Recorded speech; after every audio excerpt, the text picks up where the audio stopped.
Welcome to the Reality Revolution. I'm your host, Brian Scott.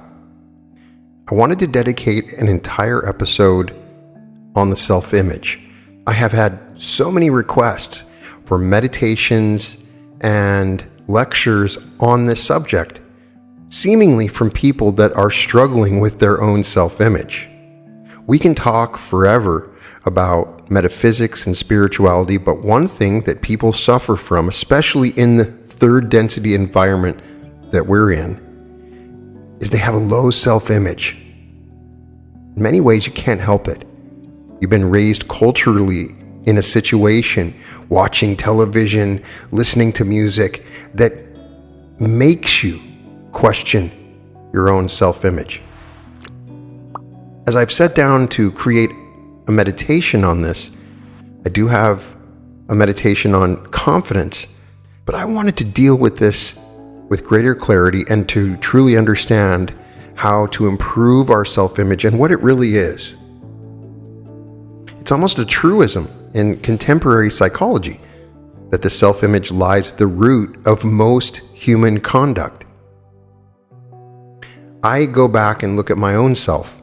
Went through junior high and high school, and I was suffering from an incredible underbite. It was so bad I could put several fingers between my bottom and top teeth, so I would not smile, could not show my teeth, and suffered from this because I always thought people were looking at me and my underbite. Later on, I got surgery to resolve this and realized that people really never even noticed it. It was something within me, but I acted differently. My self-image was incredibly small during those periods where I was so focused on my own image. You will also realize this if you read the wonderful book Psycho-Cybernetics. Everything we do on many levels can be directly related to our self-image. Of course, in a lot of metaphysics, we get a discussion of the ego. Is the ego same as the self-image, or are they separate? And is it unimportant? How do we address it? The self-image lies at the root of most human conduct. What is more difficult to accept is that the self-image that each of us has is really the product of what other people, rightly or wrongly, have told us that we are.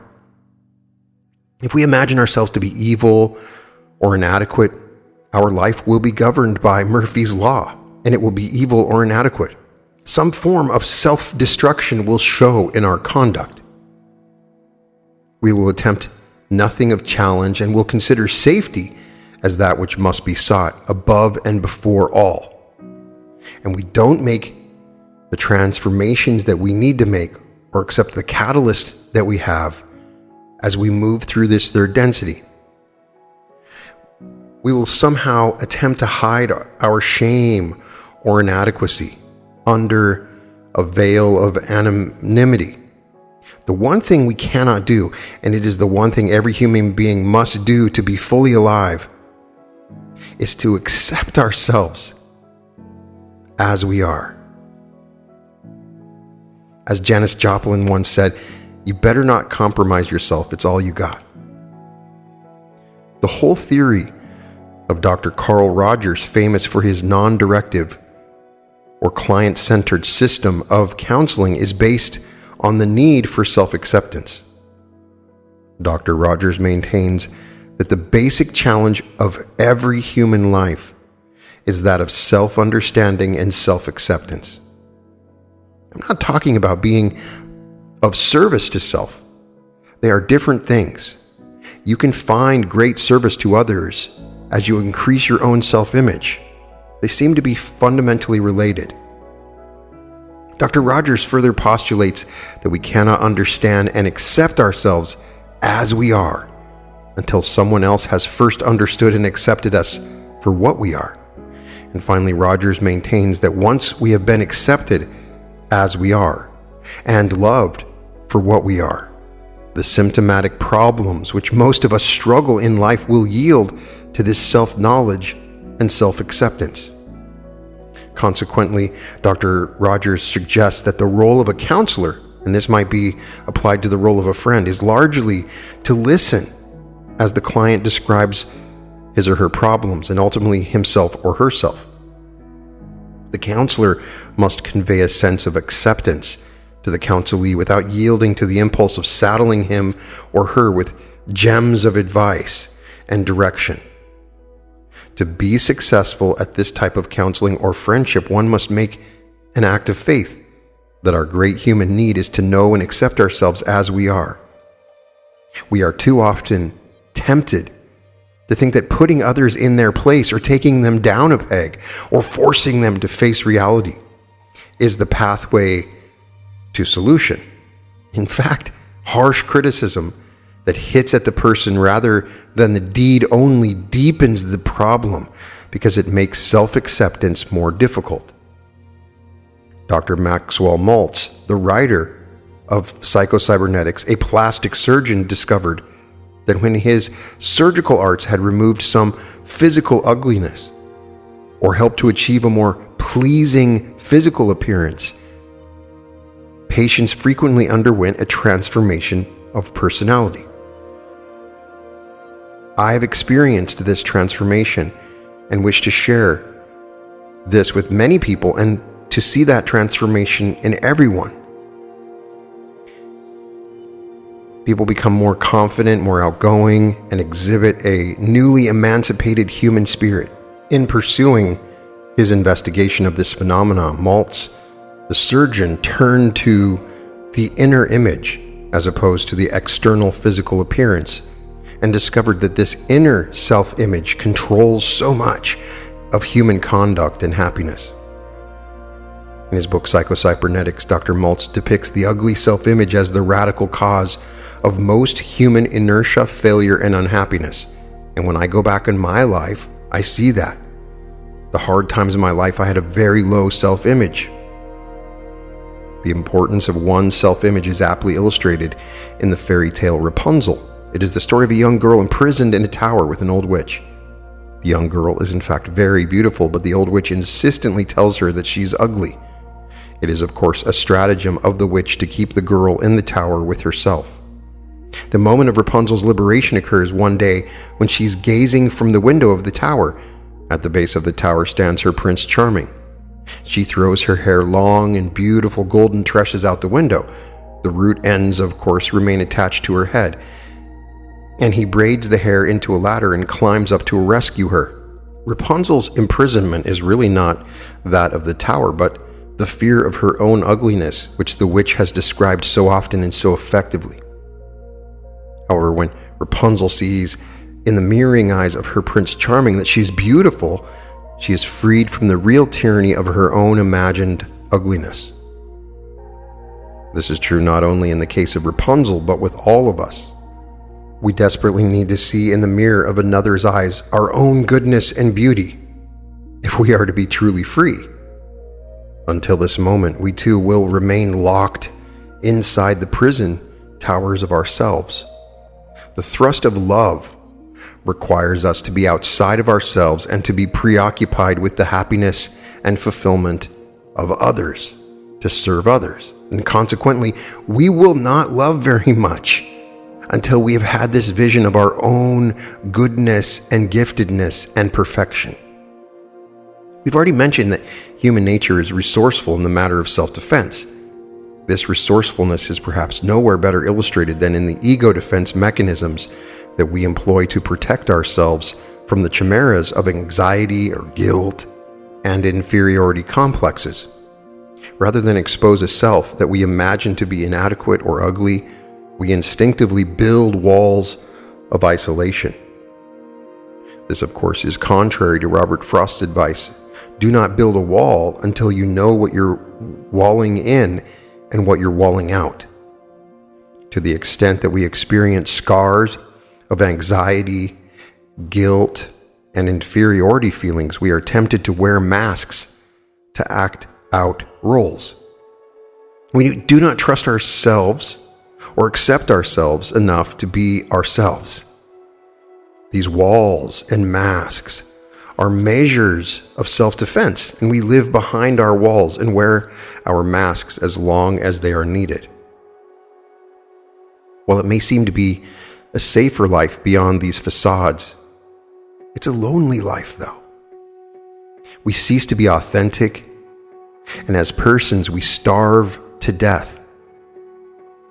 The deepest sadness of the mask is, however, that we cut ourselves off from all genuine and authentic contact with the real world and with other human beings because we have such a low self-image of ourselves. That's what I'm trying to get at. You are amazing and you don't know it. We must remember that this world and these human beings hold our potential maturity and fulfillment in their hands. We must interact honestly with them. When we resort to acting out roles or wearing masks, there's no possibility of human and personal growth. We're simply not being ourselves, and we cannot emerge as persons with an atmosphere of growth. We are merely performing on a stage. When the curtain drops after our performance, we will remain the same immature persons that we were when the curtain went up at the beginning of the act. Very often our masks are obviously pretentious or ugly. The small boy, walking through the dark cemetery in the dead of the night, whistles to convince himself and others who may be with him that he is not afraid. They call it whistling in the dark. We know that the small boy who dreams of becoming a basketball star walks on the tips of his toes, trying to be something that he fears he isn't. More obnoxious, perhaps, are the people who bite their nails inwardly but wear the pretentious mask of arrogance on the outside. Eventually, the public, which sits in attendance on such an act, sees through it. There's a strong human temptation to judge people only in terms of their acts or their masks. It is all too rare that we're able to see through the sham and pretense of masks and find the insecure or wounded heart that is being camouflaged and is trying to protect itself from further injury. Don't you see a world of turtles with everybody hidden within their own shells? Consequently, we often lash out with the iron fists of criticism and sarcasm, or we try to tear off the masks in exasperated anger. We fail to realize that masks are worn only as long as they are needed. Only the reassurance of an accepting and understanding love will lure the anxious, the guilt-ridden, and the supposedly inferior persons out from behind their defenses. It may well be that we ourselves are hiding behind such masks and walls, resulting in very little human encounter and communication, only mask facing mask, wall facing wall. Now I realize I'm using the word mask, and we're living in a world where the mask is almost a political issue. I'm not talking about those masks, though we can see in this world where people hide behind even the physical masks that they wear. Generally, we can recognize masks. We have a sense that someone is not being authentic and is pretentious, and we call that person a sham. And as we awaken into the fourth density and we can read people better, we know instantly when somebody's being a liar or fake, or they have false confidence. It's so funny to see somebody projecting that they're confident when deep down they're scared to death. I see this with politicians all the time. They like to tell me how great they are when deep down you can see they think nothing of themselves. Generally, we can recognize masks. We have a sense that someone is not authentic, is pretentious, and we call that person a sham. We very much dislike sarcasm, and we resent the silent mask of the Sphinx. We try to sabotage the complacent mask of cockiness in the young and the mask of arrogance in the old. We don't realize that in the unexposed roots of these exteriors, there's only a cry of pain. That is the need to be understood and loved into life. Most of the obnoxious qualities that we find in others are the result of some kind of defensive convergence on the self. Of course, we openly resent this self-centered posture. It is then we must remember the psychiatrist's question: did you ever have a toothache? We must learn to look through the sham and pretense of our fellow human beings to alleviate the pain and the lonely voids that have constructed these walls of defense. Direct attacks on these defenses will only result in their reinforcement. Psychologists tell us of two levels of the human mind: the conscious and the subconscious. It is obvious from the terminology itself that we are conscious or aware of the contents of our conscious minds.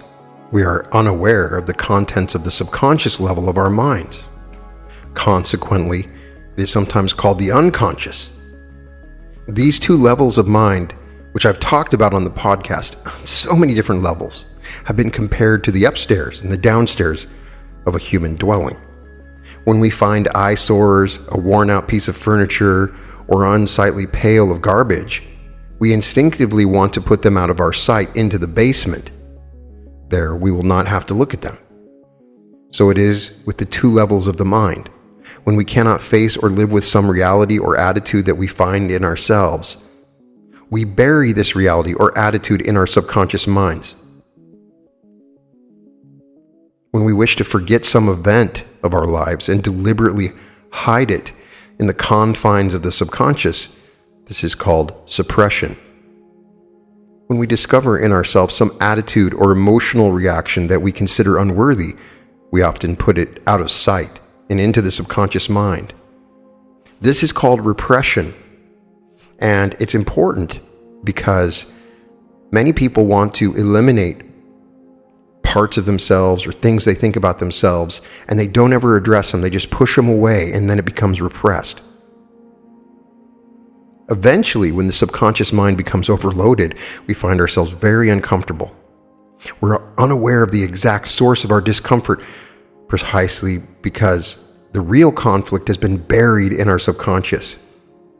What we bury there is not buried dead, but alive, and remains alive. Sometimes we try to find an antagonism of the present moment upon which to lay the blame of our discomforts, but the roots of our pain can be found only in the subconscious mind.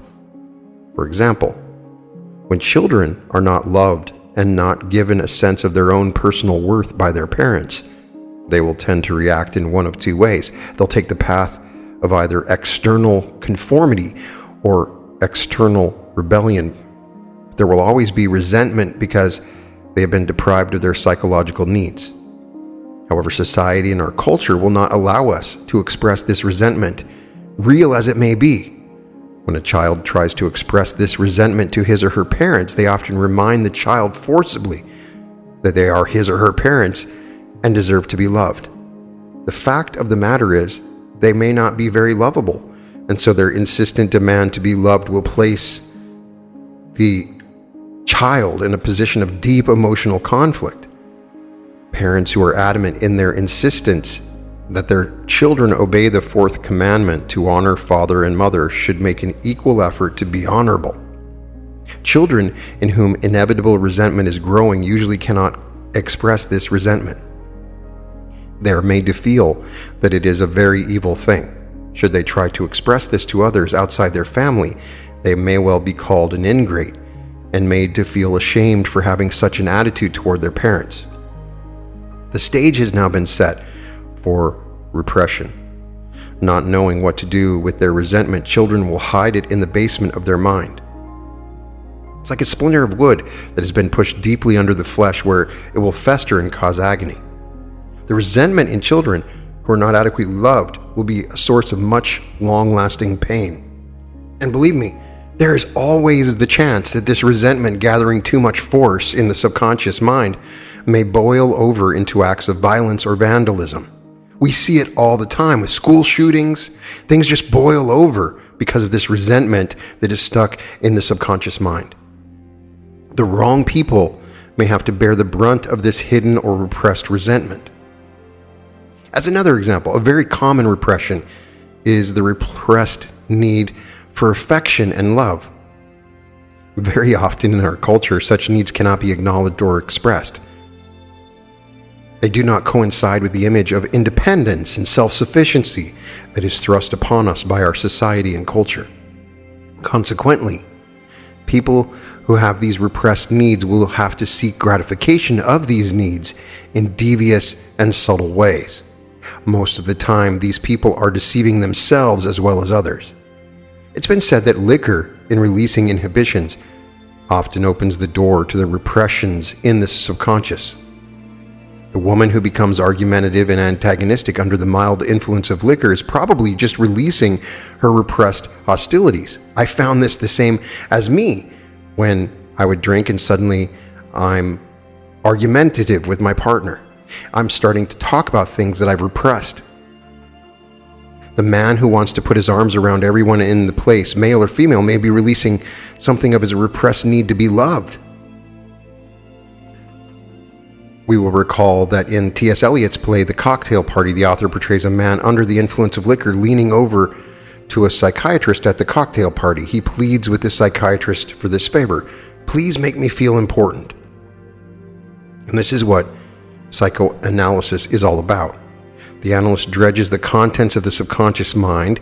He or she helps clients realize what their problems really are and try to solve them or help them or live with their problems. Although hypnosis and narcotherapy, the use of truth serums, are sometimes used in psychoanalysis, the most common technique is called free association. Clients are helped by the analyst to associate their present thoughts with memories of their past. Gradually, they learn to link what they feel in here and now to the historical and radical causes of these feelings. The analyst may also attempt to interpret a client's dreams, the matter for which is supplied largely by the subconscious mind, since the conscious mind, being asleep, is not active during sleep. Needless to say, the process of psychoanalysis should be left to those who are professionally competent. The only point in bringing this up is to illustrate the reality of the subconscious mind and the fact that we often do not understand our own motivation and the root causes of our own discomfort. Very often, we're strongly impelled by the needs that we have buried in our subconscious. The need to be loved, to feel important, and to accept self can very often, even when we are unaware of it, have a profound influence on our own conduct and dealings with others. Transference, in the sense that we are here using it, it does have another usage, is always a subconscious process by which we transfer our needs to others.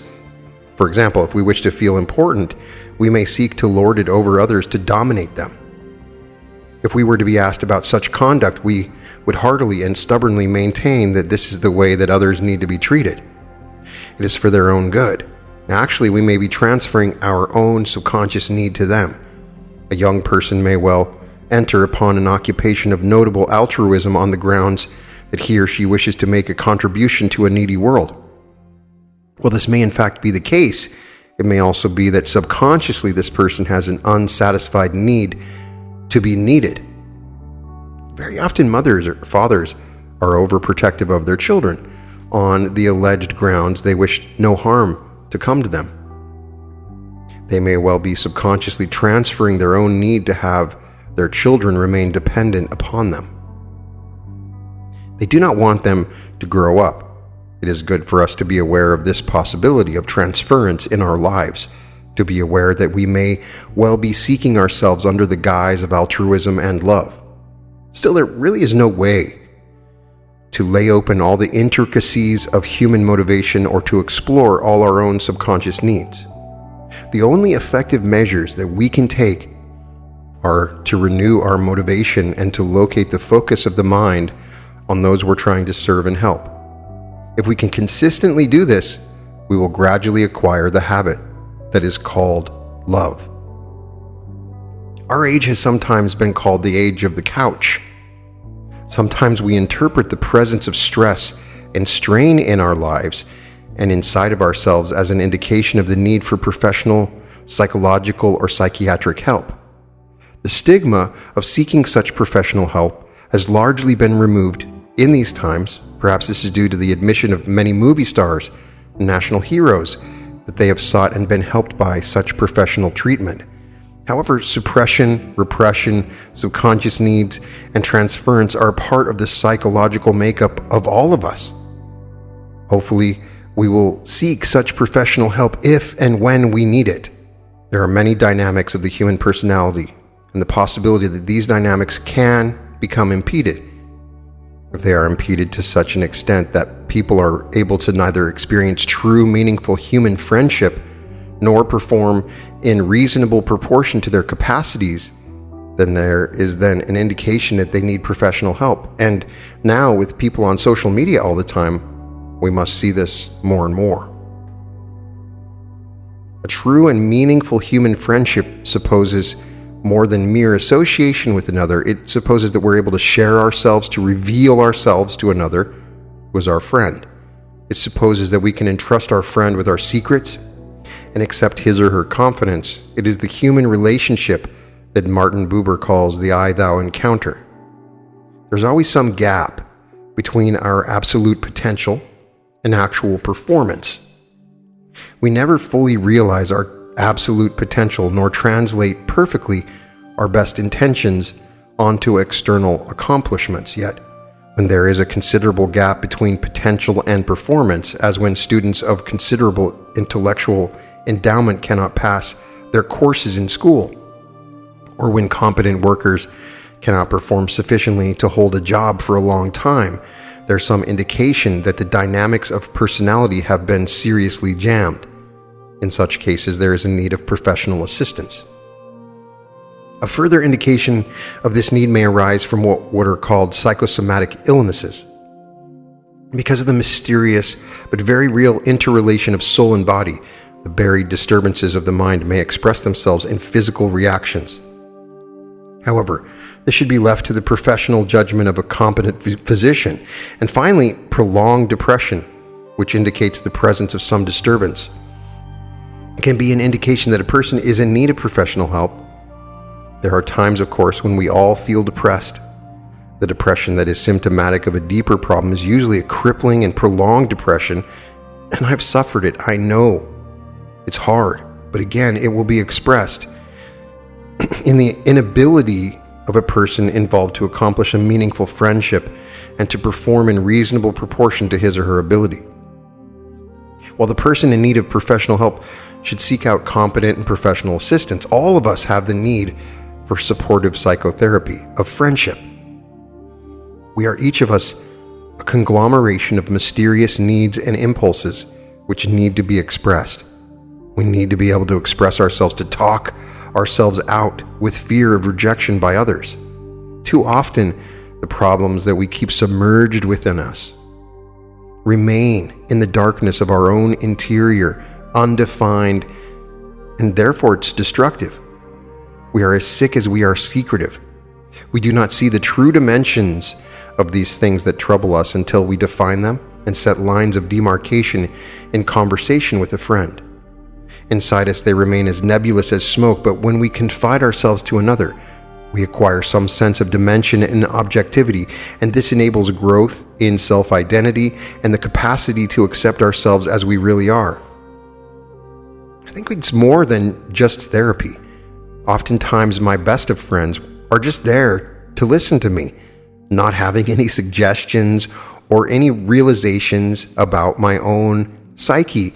But it's just wonderful to have someone else to talk to, and that's what we need to do, especially now that we've been hiding in our rooms, in our apartments, because of recent events. It may well be that our walls and masks will make this difficult. We may instinctively try to rationalize that there really is no one near to whom we can talk ourselves out. Many of us practice the self-deception of believing there's no one in our supposed circle of friends who can be trusted. Very commonly, these excuses that we have constantly rehearsed are merely excuses. Our real fear is that we would be rejected. We fear that the other person would not understand what we're saying, and so we wait and wait and wait behind our walls for the sufficient sound of reassurance in another, or we gaze out of the windows of our towers looking for a Prince Charming to come and rescue us. We excuse ourselves from all initiative in seeking a truly human interpersonal relationship on the grounds that the time is not ripe or the circumstances aren't right. In the meantime, we can only perish. We will very likely act out the problems that remain submerged within us if we refuse to talk out these problems. We will act out our hostilities by destructively criticizing those around us. We will act out our need to be loved by an emotional overdependence upon others. We will act out our repressed sense of inferiority by trying to humiliate others or dominate them. Sound familiar? It is so much wiser to take all the risks of confiding in another than to live alone behind walls and masks, blindly acting out the things that we refuse to talk out. And we must remember, if we want to love others truly, that these repressed and suppressed problems are very definitely impediments to love. They are our toothaches which keep us converged on ourselves. They keep us from being ourselves and keep us from forgetting ourselves. So I don't know where you're at in your own self-image. And that is a long process. And there's a lot of elements regarding your self-image that you probably haven't dealt with. But I can tell you, number one, if you have an amazing self-image, your life will change. I know that many of you question yourself. You think, hey, I'm ugly. I'm stupid. I'm overweight. I'm just not good enough. I'm poor. I'm from this country or that. You give yourself excuses and you look at yourself and you look in the mirror and you don't like what you see. First of all, a lot of what you believe about yourself has been crafted culturally by the world that you live in, and you must let it go. You are God. You have the spark of God within you. When you look in the mirror, you should see that, and you should see that with everyone else. And it's very unhealthy for you to imagine yourself being anything else but perfect, because you are. And these questions that you have about yourself, it's human nature. It's a part of being conscious. It's hard to look at yourself and say, I'm not good enough. But that's not what you have to do. I promise you, you're amazing. You're beautiful. It doesn't matter about your weight or your intelligence. It's all perfect. Everything about you is perfect. You created yourself in this perfect way, and it is who you are. There's no need to criticize me or insult me or be sarcastic with anybody to build up your own self-image. Your self-image should be huge right now. Check out my meditation on self-confidence if you really struggle with confidence. But be honest with yourself. Go within and try to awaken the things that you have repressed in your subconscious about yourself and change your self-image. You are absolutely beautiful. And remember that beauty is in the eye of the beholder, and your concept of beauty has been created by the society that you live in. So you have these concepts of beauty that other people have told you. When you look at yourself, you say, I'm not beautiful. Guess what? You are gorgeous. You're amazing. You have concepts of intelligence that say, I don't know enough. I haven't read enough. I hear these people using big words, or I don't understand. Let me just say, you are a genius.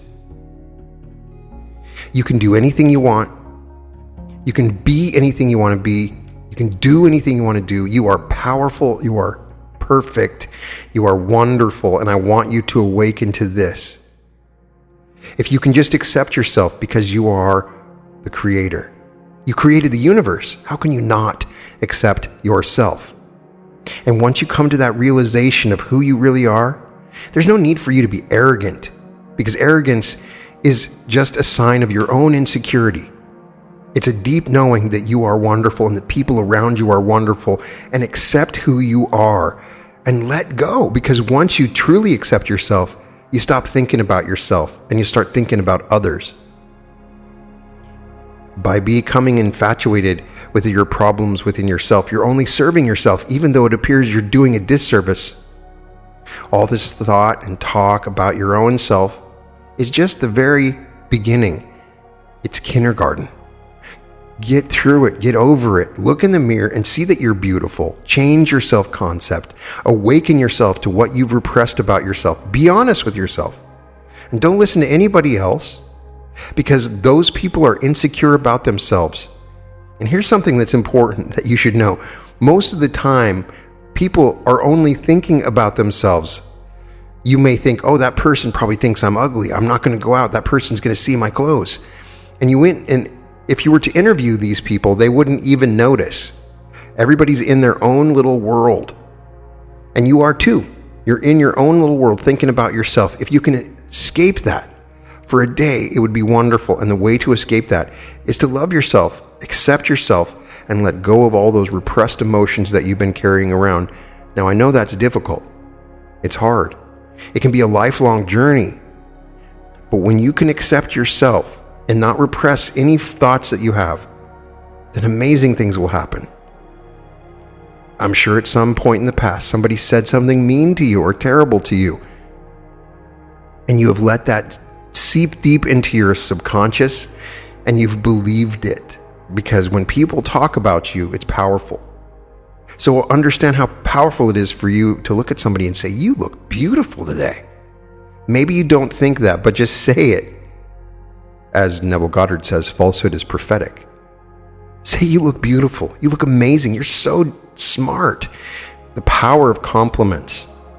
You can unlock somebody's own self-image, and they can change the world by letting go of all the internal problems they have with themselves. You can do a great service to so many people by building them up.